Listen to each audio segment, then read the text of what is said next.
नमस्कार दोस्तों। आज का ये वीडियो कक्षा 12 से संबंधित है और इस समय जो अध्याय आपके सामने चल रहा है उसका नाम है सदिश बीजगणित, जिसको बोलते हैं वेक्टर अलजेब्रा। और एक्सरसाइज जो हम आपके सामने सॉल्व कर रहे हैं उसका नाम है 10। आज के वीडियो में क्वेश्चन नंबर 16 से आगे वाले प्रश्नों को हल करने की कोशिश करेंगे। समय व्यर्थ न करते हुए क्वेश्चन नंबर 16 पे चलते हैं। कहा जा रहा है कि 16 से लेकर के 19 तक के प्रश्न बहुविकल्पी हैं। सही उत्तर का चयन करके अपनी उत्तर पुस्तिका पर लिखिए।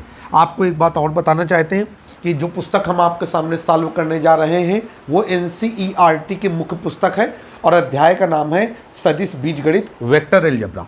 चलिए, यहाँ पर कह रहा है कि वेक्टर ए व वेक्टर बी के बीच कोण थीटा है। यहाँ पर नोट डाउन किया, वेक्टर ए व वेक्टर बी के मध्य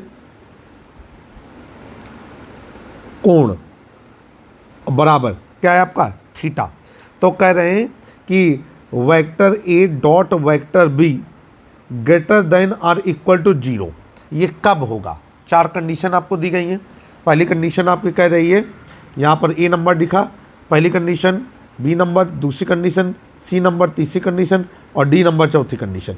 पहली कंडीशन कह रही है कि 0 छोटा है थीटा से, थीटा छोटा है π/2 से। दूसरी कंडीशन कह रही है कि 0 छोटा है या बराबर है थीटा के और थीटा छोटा है या बराबर है π/2 के। फिर तीसरी कंडीशन कह रही है कि 0 डिग्री छोटा है थीटा से और थीटा छोटा है पाई से। और चौथी कंडीशन कह रही है कि 0 डिग्री छोटा है या बराबर है थीटा के और ये छोटा है या बराबर है पाई के। चलिए भाई, सवाल को हल करेंगे। बगल में ही जगह मिलेगी, हमको दिया गया है vector A dot vector B greater than or equal to 0। नीचे हम फार्मूला लगाएंगे, चूँकि vector A dot vector B का फार्मूला होता है आपका ए बी कॉस थीटा, ठीक है। या इसी को हम लोग लिख सकते हैं कि मॉड ऑफ वेक्टर ए, या ये भी आप लिख सकते हैं mod of vector A into mod of vector B और आगे हो जाएगा कॉस थीटा। अब नीचे हम लोग लिखेंगे कि मॉड ऑफ वेक्टर ए बराबर मॉड ऑफ वेक्टर बी बराबर पॉजिटिव, मतलब धनात्मक है। मॉड ऑफ वेक्टर ए और मॉड ऑफ वेक्टर बी ये जो है धनात्मक है। ये बराबर ना लगा करके हम इसमें सोच रहे हैं कॉमा लगाएं, तो ये दोनों धनात्मक है। अगर ये धनात्मक हैं तो वेक्टर ए, ठीक है, अगर ये धनात्मक हैं तो अगर हम गौर से देखें तो ये हो जाएगा आपका mod of vector A into mod of vector B cos theta greater than or equal to 0। अब ये धनात्मक होने की वजह से ये हो गया cos theta greater than or equal to 0। Cos theta 0 के बराबर, ये 0 से बड़ा किन स्थितियों में होता है, जब थीटा 0 डिग्री से लेकर के π/2 तक हो। तो इसका मतलब ये है कि अतः ये हो जाएगा आपका 0 degree less than or equal to theta less than or equal to π/2। या हम ये बोल सकते हैं कि थीटा इज इक्वल टू 0, ठीक, और theta is equal to π/2। Theta lies between 0 degree and π/2 also include 0 degree and π/2। तो कौन सा विकल्प सही है? ये हमारा विकल्प नंबर बी सही विकल्प माना जाएगा। तो यहाँ पर हम निशान लगा देंगे कि विकल्प बी सही है। आपका उत्तर कौन सा विकल्प सही है? B number. आइए क्वेश्चन नंबर 17 करते हैं। क्वेश्चन नंबर 17 आपकी स्क्रीन पर। क्वेश्चन नंबर 17 में क्या कहा जा रहा है? यहाँ पर आपसे कह रहा है कि मान लीजिए कि वेक्टर ए और वेक्टर बी मात्रक सदिश है और इनके बीच का कोण थीटा है, और vector A plus vector B एक मात्रक सदिश होगा कब। तो नीचे लिखेंगे कि वेक्टर ए व वेक्टर बी मात्रक सदिश है, ये भी विकल्पी प्रश्न है, व इनके मध्य कोण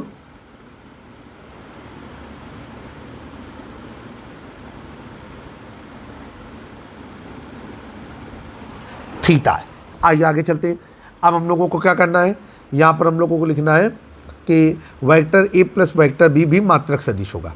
चलिए, यहाँ पर हम लोग क्या करेंगे, लिखेंगे चूंकि वेक्टर ए व वेक्टर बी मात्रक सदिश हैं,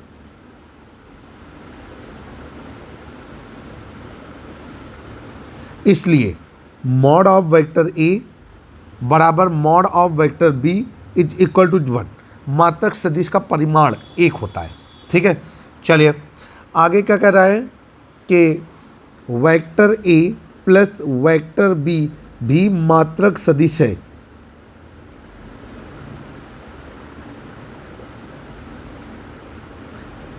इसलिए mod of vector A plus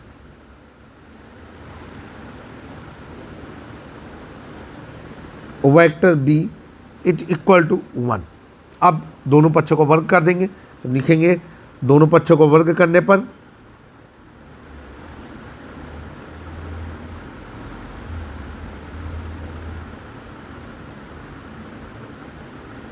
जब वर्ग कर दिया तो हमारा क्या आया, हमारा ये आया कि mod of vector A plus vector B का whole square is equal to 1 का स्क्वायर। ये हो गया आपका vector A plus vector B dot vector A plus vector B. आपको पता है एक फार्मूला होता है, वो होता है vector A into vector A is equal to mod of vector A का होल स्क्वायर, उसी का इस्तेमाल किया है, इज इक्वल टू 1। अब ये हो जाएगा vector A dot vector A plus vector A dot vector B plus vector B dot vector A plus vector B dot vector B is equal to 1। ठीक है, चलिए अब नीचे हम लोग क्या करेंगे, यहाँ पर हम लोगों को लिखना होगा कि मॉड ऑफ वेक्टर ए का whole square plus vector A dot vector B plus vector A dot vector B plus mod of vector B का whole square is equal to 1। अब यहाँ पर हम लोग फार्मूला लगाएंगे, vector B dot vector B is equal to mod of vector B का whole square, साथ में vector A dot vector B is equal to vector B dot vector A. आइए ये हो जाएगा मॉड ऑफ वेक्टर ए का whole square plus vector A dot vector B plus ये हो जाएगा 2 vector A dot vector B plus mod of vector B का whole square is equal to 1। ठीक, अब ये नीचे चलेंगे, आपको कहा गया है कि मॉड ऑफ वेक्टर ए और मॉड ऑफ वेक्टर बी ये बराबर हैं और ये किसके बराबर हैं, 1 के। तो ये हो जाएगा 1 का square plus 2 vector A dot vector B plus 1 का स्क्वायर इज इक्वल टू 1। आगे चलेंगे, ये हो जाएगा आपका 2 vector A dot vector B, ठीक है, प्लस 2 इज इक्वल टू 1। अब ये हो जाएगा 2 vector A dot vector B is equal to 1 minus 2, और ये हो जाएगा आपका 2 vector A dot vector B is equal to -1। ठीक है, अब यहाँ पर आगे चलेंगे, ये क्या हो गया आपका, यहाँ पर फार्मूला लगा देंगे, vector A dot vector B is equal to mod of vector A into mod of vector B cos theta. तो ये हो गया आपका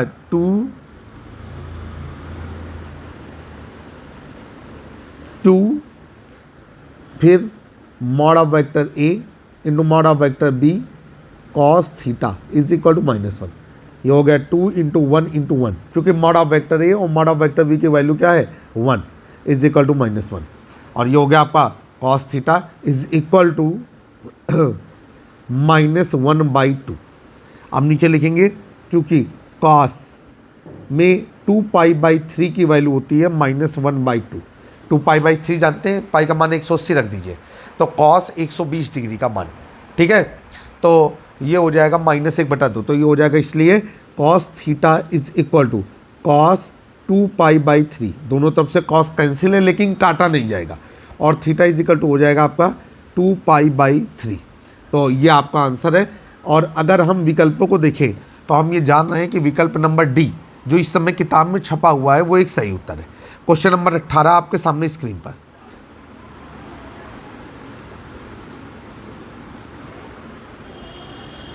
क्वेश्चन नंबर 18 आपके सामने, तो ये हो जाएगा आपका i cap dot j cap cross k cap, ठीक है, और plus J cap dot I cap cross के cap plus K cap dot I cap cross J cap का मान, ये आपको बताना है कि इसका मान कितना होगा। तो यहाँ पर लिखेंगे, हमारे पास नियम होता है, यहाँ पर फिर से हम इसको एक बार नोट करेंगे, आई कैप जे कैप क्रॉस के cap plus J cap dot आई क्रैश कैप क्रॉस के cap plus K cap dot I cap cross J cap. ठीक है, चलिए अब यहाँ पर लिखेंगे, चूँकि आई कैप क्रॉस जे कैप बराबर के कैप और जे कैप क्रॉस के कैप बराबर आई कैप और के कैप क्रॉस आई कैप बराबर जे कैप। अगर आप इसको समझना चाहें तो एक गोला बना लीजिए और यहाँ पर हमने कर दिया आई कैप, ये कर दिया जे कैप और ये कर दिया के कैप। तो जब घड़ी के चलने की दिशा रहेगी तो जो गुणनफल आएगा, अदिश गुणनफल, सदिश गुणनफल, वो धनात्मक होगा। ठीक है, तो चलते हैं आगे। आई के आगे जे, जे के आगे के, तो आई कैप क्रॉस जे कैप बराबर के कैप, जे कैप क्रॉस के कैप बराबर आई कैप। अगर उल्टा हो जाए तो फिर माइनस लग जाएगा। ठीक है, जैसे आई कैप क्रॉस के कैप बराबर minus J cap. I hope कि आपको समझ में आया होगा। चलिए आगे चलते हैं। ये हो जाएगा आपका आई कैप डॉट, इसकी वैल्यू हो गई I cap plus J cap dot J cap plus K cap dot K cap. और हमारे पास फार्मूला होता है कि I cap dot I cap बराबर J cap dot J cap बराबर K cap dot K cap is equal to 1। तो ये 1 प्लस 1 प्लस 1। ठीक है, लेकिन यहाँ पर हमको एक चीज़ दिख रही है कि कैप क्रॉस आई कैप, के और आई, और यहाँ पर है आई और के। तो यहाँ पर लिखेंगे कि आई कैप क्रॉस के कैप बराबर माइनस जे कैप। तो ये हो जाएगा आपका, इस नियम के अनुसार ये हो जाएगा हमारा माइनस। तो ये फाइनली यहाँ पर भी एक माइनस आ जाएगा। अभी आपको समझा दिया, ये एक से एक कट गया और कितना बचा आपका, एक। तो आपका आंसर आया कि इस प्रश्न के लिए सही विकल्प है एक। अब हम लोग चलेंगे क्वेश्चन नंबर 19 की ओर, जो विविध प्रश्नावली का अंतिम प्रश्न है। क्वेश्चन नंबर 19 आपकी स्क्रीन पर देखिए क्या कहा जा रहा है। यहाँ पर आपसे कह रहा है कि दो सदिश वेक्टर ए और वेक्टर बी के बीच का कोण थीटा है। ठीक, तो यहाँ पर नीचे लिखिए वेक्टर ए व वेक्टर बी के मध्य कोण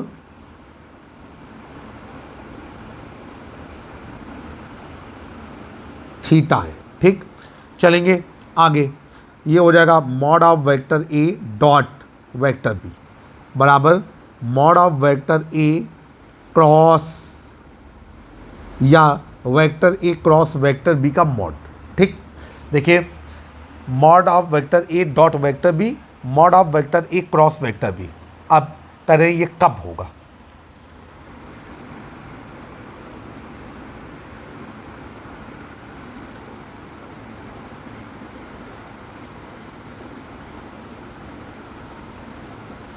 इसके लिए हमें कोण बताना है। चलिए भाई शुरू करते हैं। यहाँ पर हम लोगों ने क्या लिखा, यहाँ पर हम लोगों ने लिखा कि